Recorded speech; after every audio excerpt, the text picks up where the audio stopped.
अमरीकी सदर Donald Trump ईरानी मुजाहिरीन को बगावत पर उकसाने लगे। पुरतशद्दुद एहतजाज करने वालों की पुष्टपनाही के लिए सामने आ गए। सोशल मीडिया पैगाम में कहा कि मुजाहरे जारी रखें, इदारों पर कब्जा कर लें, इमदाद रास्ते में है, ज्यादती करने वालों की फहरिस्त बना लें, उन्हें बड़ी कीमत चुकानी पड़ेगी।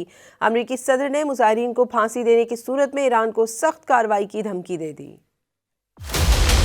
अमरीकी सदर डोनाल्ड ट्रंप ने ईरान को फिर हमले की धमकी दे दी। ट्रुथ सोशल पर लिखा, अवाम मुजाहरे जारी रखें, सरकारी इमारतों पर कब्जा कर लें, मुजाहिरीन को कत्ल करने वालों के नाम याद रखें। अमरीकी सदर का कहना था, ज्यादती करने वालों को भारी कीमत चुकानी पड़ेगी, मदद रास्ते में है।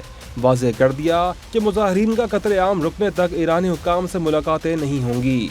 अमेरिका और ऑस्ट्रेलिया ने अपने अपने शहरियों को ईरान छोड़ने की हिदायत भी कर दी। इधर मीडिया रिपोर्ट्स के मुताबिक इतवार की रात कतर के अल अदीद एयरबेस से कई अमरीकी जंगी तैयारों ने परवाजें की।